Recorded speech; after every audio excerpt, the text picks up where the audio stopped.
your free phone-in health consultation program. Every Friday from 10 to 11 a.m. brings you health and wellness.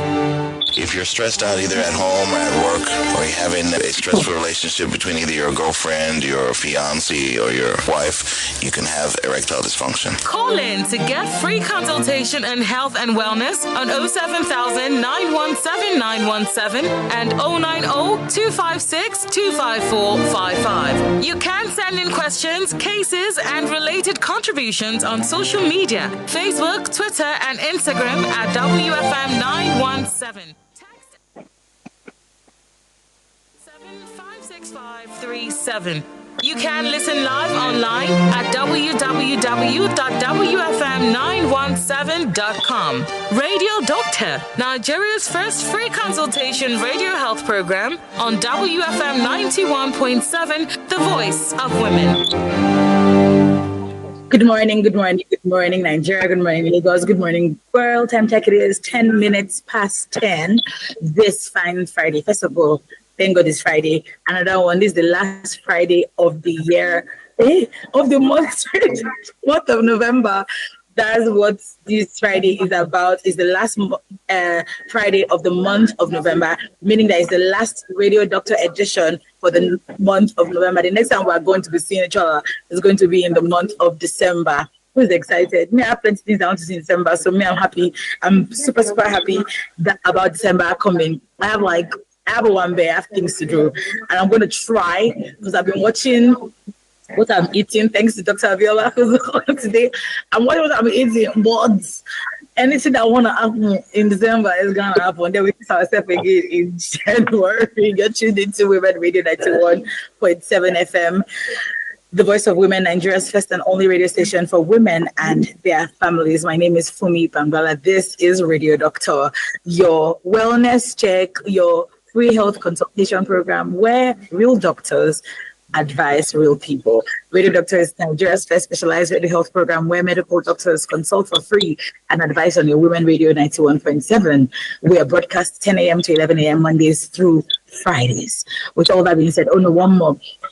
You can listen to us live on our website, www.wfm917.com, and then you can connect with us on YouTube at WFM917. With that being said, hello, Dr. Abiola, our radio doctor for today. How are you doing this morning? I'm doing well. Good morning. How's your week been? Are you excited for the weekend? What's your plan? Give me gist. This is another weekend of sleep. This week has been. Yeah, I'm happy for you. So we'll be sleeping a lot. At least on Sunday. Right. I'm working tomorrow, but at least on Sunday I'll sleep. All right. Okay. So today's topic is 5 silent diseases that only test can detect. You can call in when the phone lines are open. You can call in, but today we're going to start the conversation first, but I will now open the phone lines. 5 silent diseases that only tests can detect. Abiola, when we say silent diseases, what do we mean, and why are they so dangerous? Because in my head, I'm thinking maybe malaria. Wait, is malaria a silent disease? I don't know. I'll let you do it. When we talk about silent diseases, we're really talking about silent time bombs. So conditions that give you a false sense of security, and then until something serious happens, and we'll be talking a lot about this as we go along, but that's why tests and routine checkups are so important. Just to preempt you, silent disease, are we talking about hypertension or high blood pressure? I'll give some examples. So hypertension or high blood pressure is one. Diabetes is another. High cholesterol, chronic kidney disease, and I'll probably throw in liver disease as well. Okay. And I picked the ones that are more common, and then I see often in the clinic, and I see what happens when we have late detection. As well, and it can be devastating. These are things that I see almost every single day or every single time I'm in. Right. Okay. and they're very common. And some statistics say that up to 40% of Nigerians have high blood pressure. Adults in the States, it's half of adults now have high blood pressure. That's about 120 million of them. So, and diabetes here, we're talking up to 20% of adults have diabetes. So these are things that are very, very common. You have, or someone that has one or more than one of these diseases. Okay. Many people like me, we believe that we're fine, we're healthy. Apart from the odd headaches here and there, or maybe stomach ache here and there, which maybe might be as a result of hunger if we're really, really looking at it. A lot of us think that we're fine and we assume as we're healthy. What is the danger with this kind of assumption? Why is it risky when it comes to silent diseases? So that's one of the most dangerous attitudes that we have in Nigeria in the health sector, in the public health sector. I feel fine, so I must be fine. I run into that every day. And to me, it's infuriating because I know how important it is, because I know how important it is, and we have it. It's almost like built into our DNA in Nigeria. And one of the things that symptoms come late, so it's risky. You ask, why is it risky? Symptoms come late. So with high blood pressure, you can have high blood pressure for years and not have any symptoms. You're dancing, you're going to parties, you're going to work, you're doing all that, and you can have high blood pressure. All these diseases that we mentioned, high blood pressure, high cholesterol, kidney disease, liver disease, diabetes, all of those diseases can be there for years, and you think you're fine, and you're walking around and your organs are being damaged slowly but surely every day. So many Nigerians, many Americans walk around with undiagnosed blood pressure, high blood pressure, undiagnosed diabetes, and think just because they currently feel fine that they're healthy. Really, your body tries to compensate a lot. Your liver compensates a lot. Your heart will compensate, your kidneys. But as they're doing that, they're getting damaged. So as your heart is compensating for high blood pressure, it's growing bigger and bigger, and not in a good way. And in your kidneys, when you have high blood pressure, diabetes, or kidney disease, things are getting damaged in your kidneys, where by the time I diagnosed, maybe 1 in every 4 people I diagnosed with kidney disease is end stage. It's close to end stage. Like very soon they're going to need dialysis or a kidney transplant. But by the time it gets diagnosed, so it's a very risky attitude to have, and it's way too prevalent these days. Okay, so based off of that, right, can you walk us through, I know that you've mentioned some of the diseases, silent diseases, but can you walk us through a particular one that people commonly live with that, for years without even knowing? Is it possible to just live with it for years without knowing? It is. I'll give an example. I have an example here. So the most classic one is high blood pressure or hypertension, as you mentioned.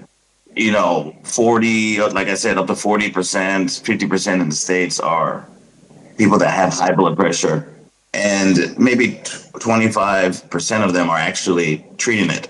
So that's 75% of people may not have it, may not know they have it, or may not be treating it well. I get a lot of this.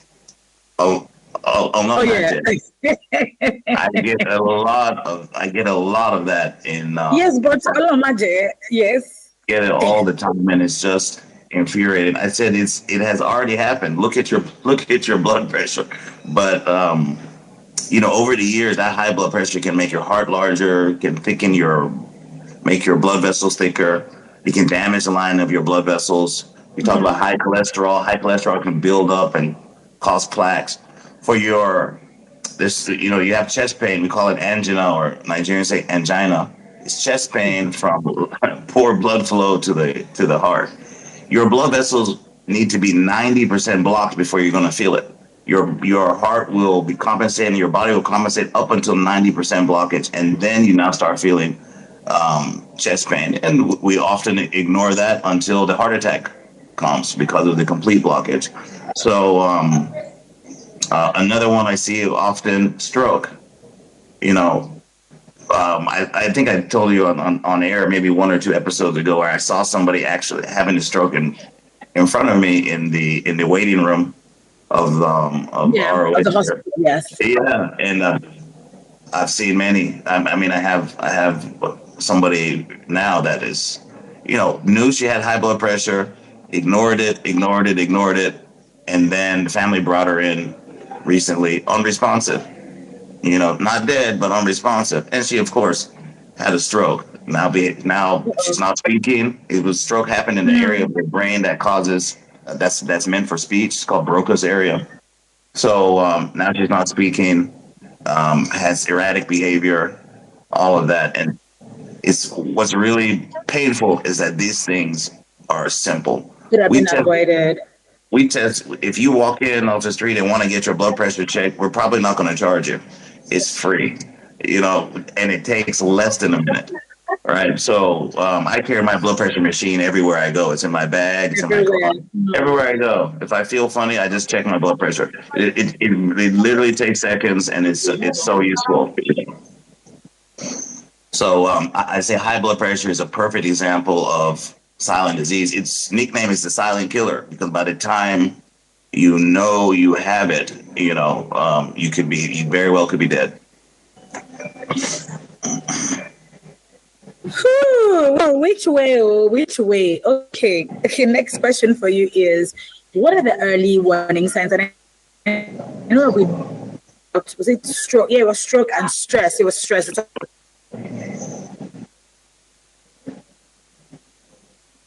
No matter how subtle, what are those signs that people should pay attention to?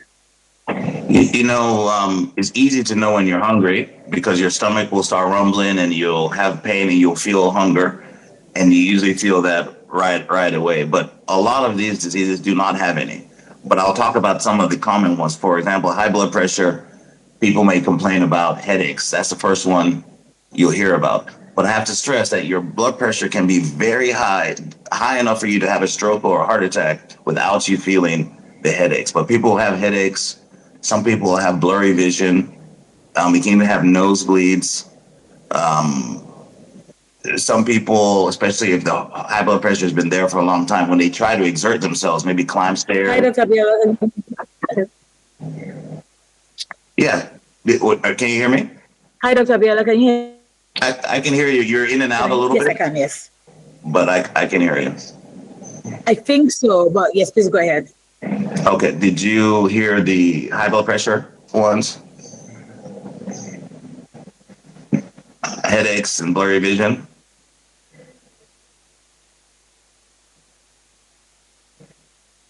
You're frozen on my screen.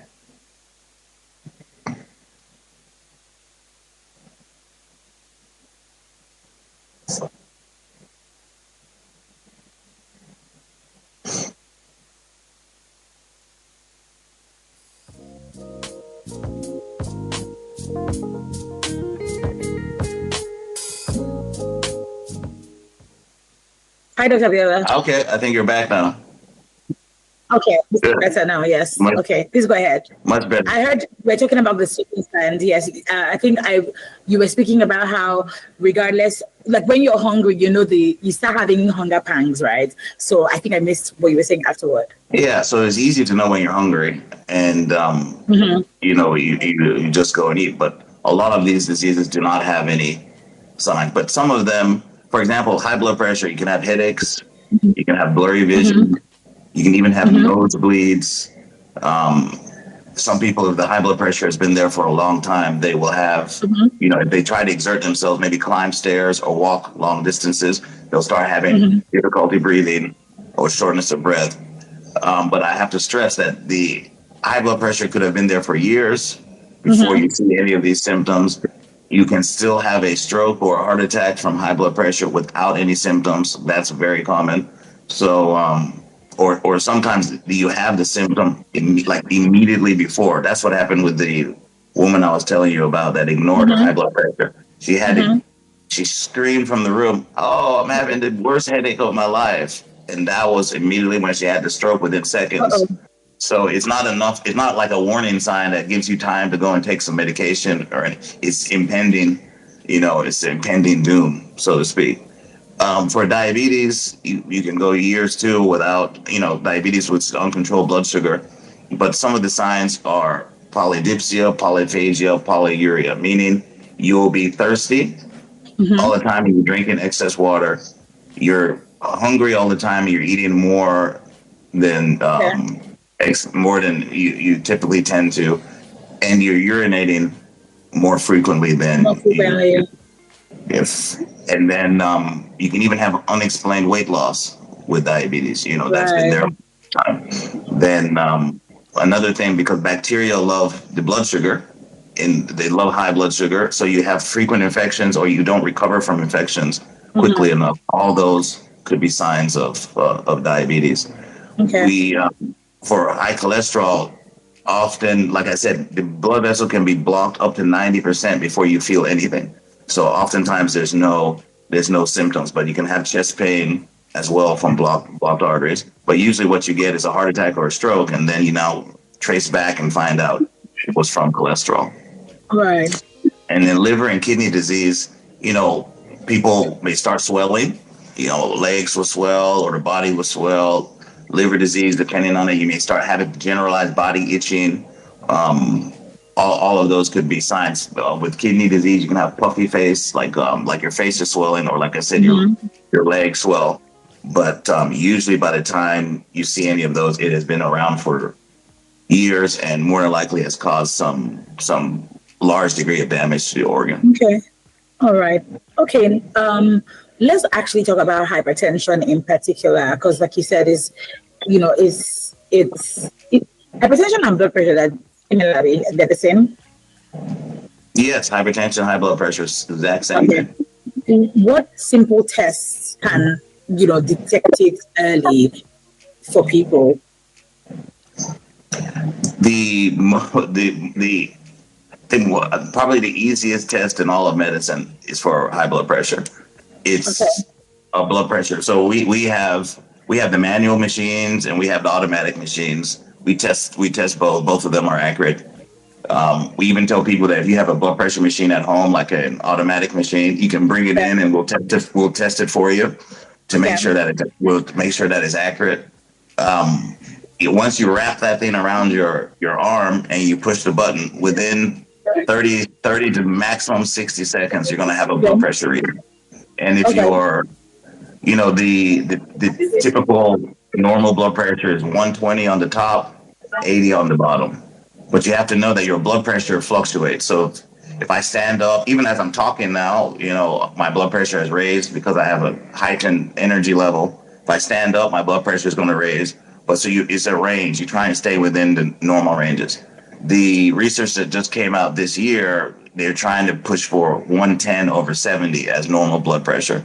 I'm not ready to go that low with my patients yet, so I still stick with 120 over 80 for personal and clinical reasons I'll go into later. But if you have a number on the top above 140, you have high blood pressure, simple. And if your bottom number is above 90, call that high blood pressure. So anything 140 and 90 and above is something that you should be treated. And I want to quickly stress for our listeners, it's not always medication. So if I get a 35-year-old, and before I say that, I usually don't diagnose somebody with high blood pressure on the first visit unless it's very high. Okay. So if your blood pressure, we said the limit is 140 over 90. So if a blood pressure is 145 over 95, I may not diagnose that person with high blood pressure. I may draw their attention to it, give them some techniques to calm down and maybe ask them about sleep and all of that. And the next time I see them, if they have normal blood pressure, then we continue. I usually look for 2 high readings on 2 separate occasions before I now diagnose that person.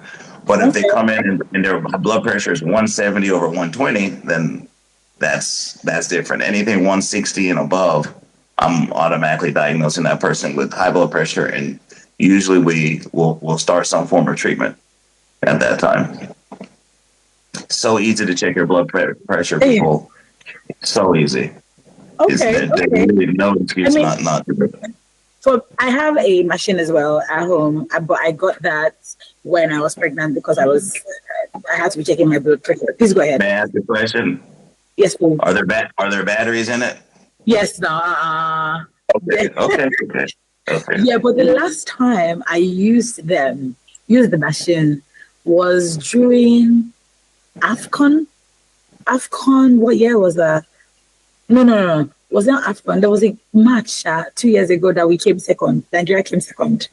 That was the last time I did because my heart, I could feel my heart inside my brain. So I quickly went to get I think we played South Africa and we beat them. So I quickly went and I checked it, but I didn't watch the match after. So that's the last time I've used it. Was it high then? Was it high when you checked it? Oh, yeah, like kind of, about to die high.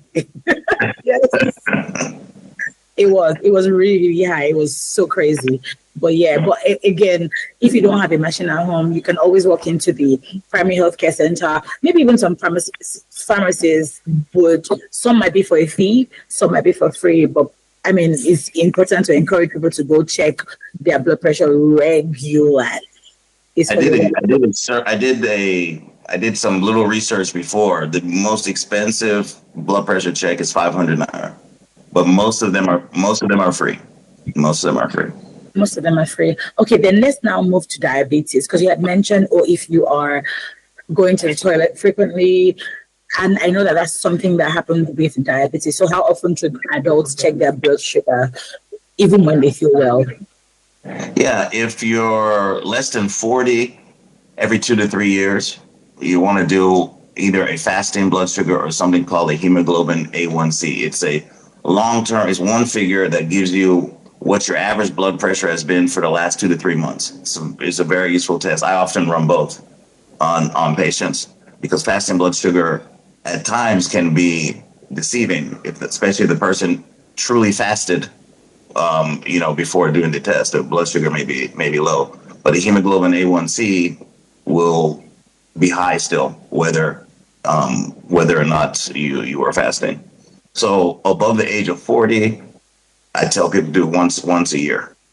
Treat yourself to a checkup, including blood sugar checkup once a year. And if you have diabetes, or you had what we call gestational diabetes, like a big baby, and diabetes during pregnancy, and anybody that has, these are now high risk factors, or you have the disease, then you're going to be checking it more frequently. I ask my diabetics to check their blood sugar every day. Is that important? Every day would be lovely. And they have the most common type is where you prick your finger and check.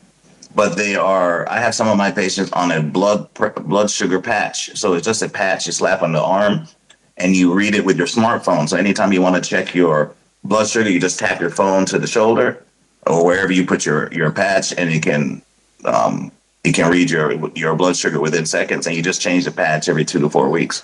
It's also getting much easier to check. So once a year above the age of 40 and 2 to 3 years under the age of 40. Okay, 1 to 3 years under the age of 40. Okay. What about high cholesterol? Because you mentioned that as well. Why doesn't the body give us? Because in this part of the world that we live in, if there's anything that we eat more than any other thing, it is fatty food that is high in cholesterol. But we fry everything. You fry your chicken, you fry your fish, you fry your meat, you fry your pepper. What else do we fry? You do stir fry. Everything is fried, right? So how can we figure out, that's why our body is in danger? How? Yes, please go ahead. We fry, food like Nigerians, and even I think all Nigerians, but especially Yorubas, food is not tasty if it's not fried. Everything needs to be fried. And we may have a separate episode on the danger of seed oil. So we fry everything in corn oil, anything made from seeds, corn oil, canola oil. Typical Aurora is corn oil or cottonseed oil, also known as rapeseed oil. Any of those seed oils are not only are they high in cholesterol, even though you will read them and they'll say heart healthy or low in trans fats. The type of cholesterol and the type of fat your body doesn't like and it's treated as a poison, and it builds up even something called linoleic acid, which builds up in your bloodstream, which causes damage, and it causes weight gain. So not only is the food causing weight gain, but the oil we're frying it in is causing weight gain. I teach my patients to return to tropical oils. So that's coconut oil. I use, if I'm cooking, I cook with coconut oil or butter or palm oil. That's it. Sometimes you see me use olive oil. That's as low as I'll go, and it makes a huge difference in heart health. I used to have chest pain. I used to have bad cholesterol, and then when I changed and people always look at me strange when I say I fry in butter.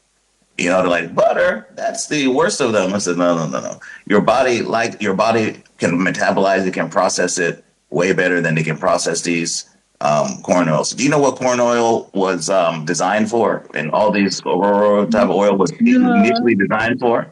I'm afraid to hear what it was for. As an industrial lubricant. So for machinery. It's meant for lubricating machine. 100%. That's what it's meant for. Meant for lubricating machinery. And then when they had so much of it, more than they needed for the machines, they started trying to come up with ways to introduce it into the food supply. And you have to bleach it and treat it with chemicals and stuff because it stinks. Naturally, it stinks, and you would never want to put that in your body. So it's highly processed so that it looks and stable, so it looks like what it looks like when we buy it. But if you can, and in the U.S. now, 75% of food in the grocery store has that seed oil in it. So they use that as fillers. So they'll take out some of the real food, maybe some of the real beef, real rice, even crackers. You'll just have to look at the package and you'll see 30% canola oil or 25% rapeseed oil. And they use it as filler, so it's because it's very cheap. I mean, they were going to throw it away. They have way too much, and it's finding its way into the food supply. This is one of the reasons why I don't stay in the States long, because I can't find food that's healthy. My last trip, I cut it in half. I was supposed to be there for 4 weeks. After 2 weeks, I felt so, let me say, yucky from the inside from the food that I called my agent and I flew back. Oh, the Nigeria food is still healthier.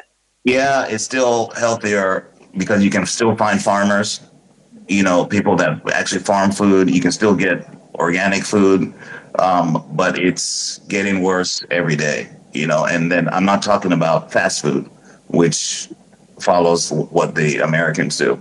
But I can still find somebody, in a boki down the street that can sell me fresh vegetables and beef that, look at our cows. You see, they're walking on the street. They're grass fed. Our cows are grass fed. Our beef is grass fed. Most of it is. These are not, I see them on the express all the time, and they're just eating grass. That's the best type of, best type. You don't have to be afraid of that type of beef. You can eat that beef.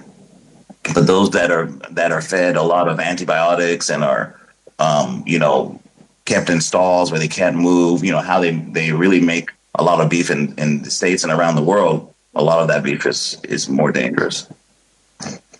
So I was supposed to be talking about cholesterol, but I got off on my seed oil tangent because it's something dear to me. But high cholesterol is one of those silent ones because you really can't know your cholesterol level. You can't see it on your face, and some of us produce it. First of all, cholesterol is found in every cell of the body, so every cell in your body has it.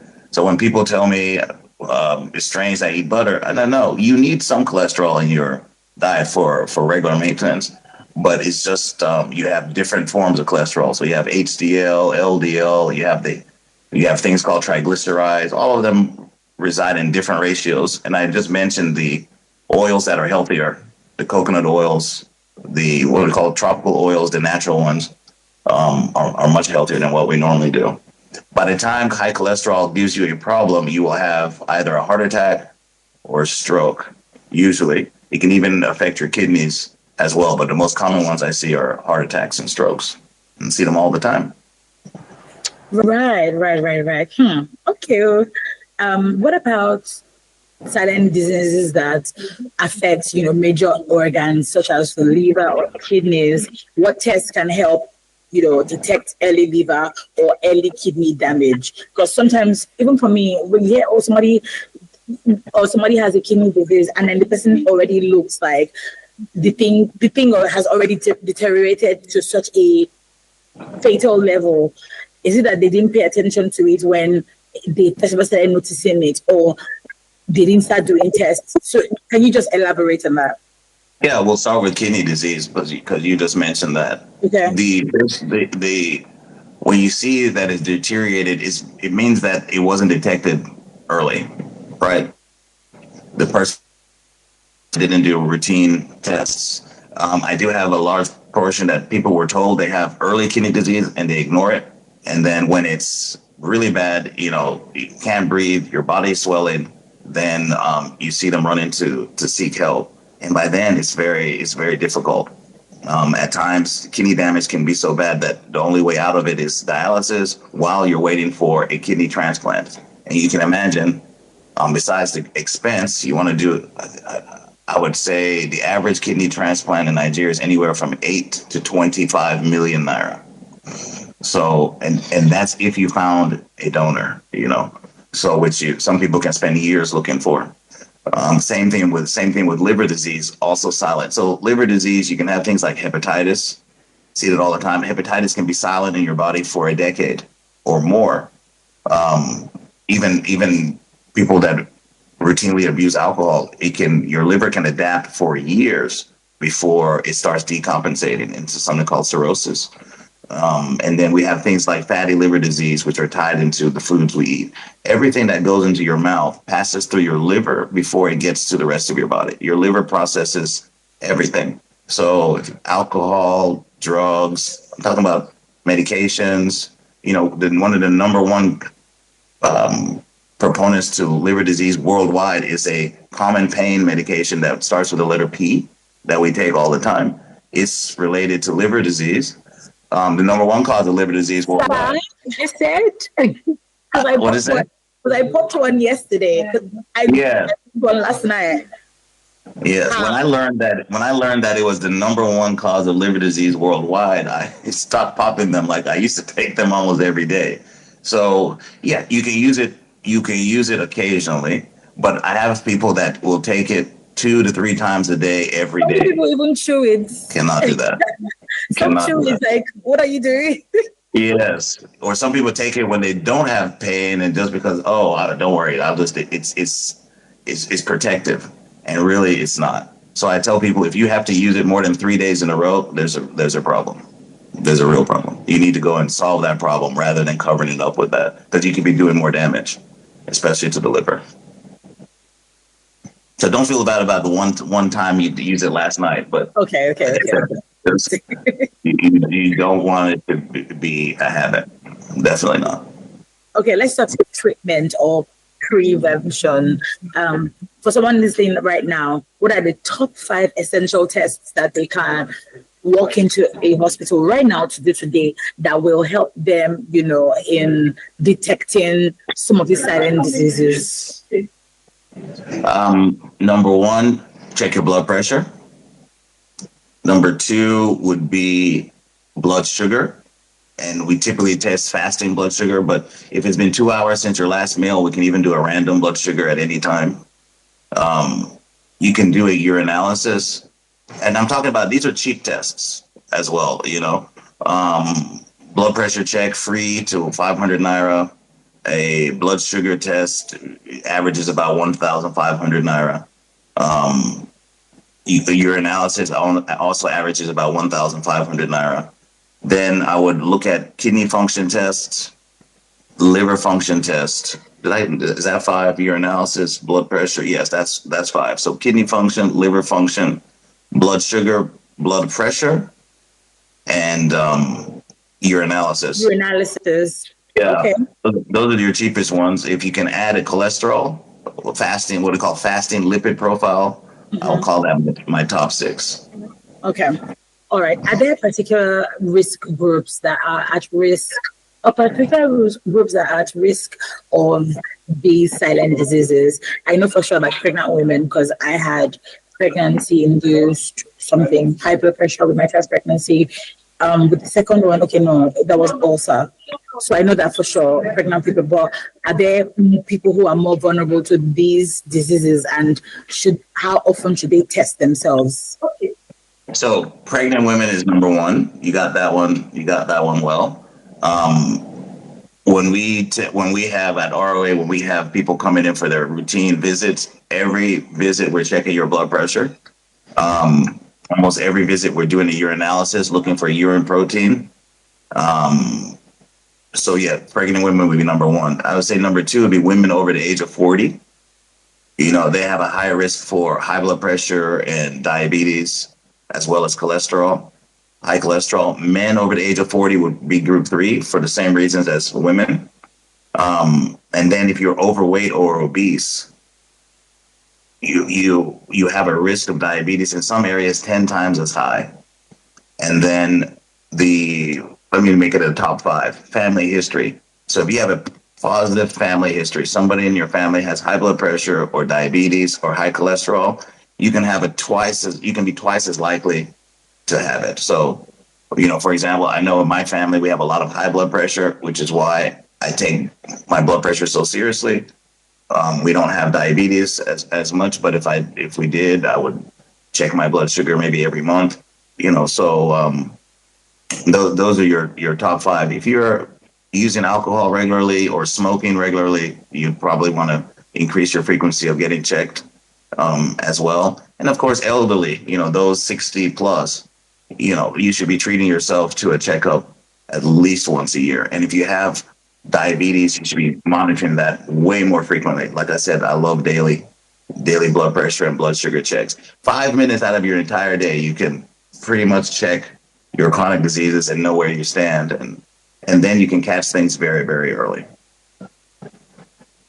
The final question I have for you is, and I've been avoiding this question, lifestyle habits. What lifestyle habits should, you know, a person inculcate, take in that would reduce, you know, the risk of developing these diseases? What should they drop? What should they take on to reduce the risk of silent diseases? You wanted to avoid this question because you're afraid you may be on the list. Yeah, well, yeah. I would say for me, number one is high sugar diets. So people that drink soft drinks. I just recently stopped. I used to drink 1 to 2 a week. I recently went to 0. Soft drinks, a lot of pastries. People that eat a lot of sweet snacks. Those that eat white bread a lot. Those are all. I know I'm going to get you on one of these. Those are all sugar and starch heavy. Those are okay. I haven't eaten bread in a very long time. I have to clap for my. Okay, no, what am I saying? I had bread yesterday, but I had 2 slices of bread. I had it with boiled eggs, 2 boiled eggs, 2 cucumber, and then cucumber slices. That's all I had. So yeah, yes. Okay. That was a healthy breakfast. We'll give you 50% for that. And I haven't eaten biscuits in over a week, because you removed everything from what I'm supposed to be eating. What else?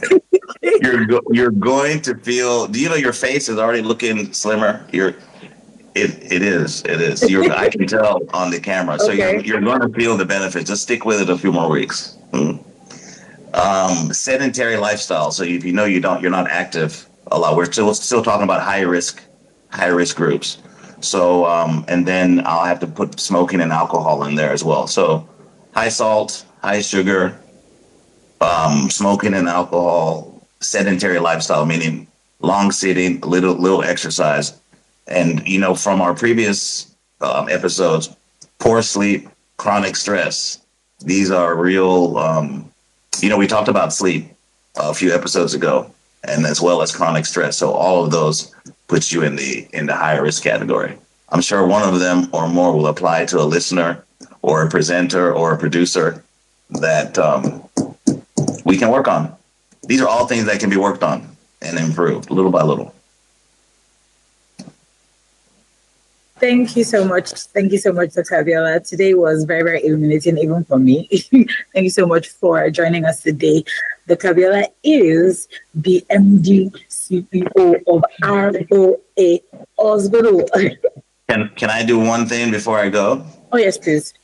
Because of these tests, I want to give away. So anybody that's afraid of some, I named some top 5 tests: BP, blood sugar, those kind of things.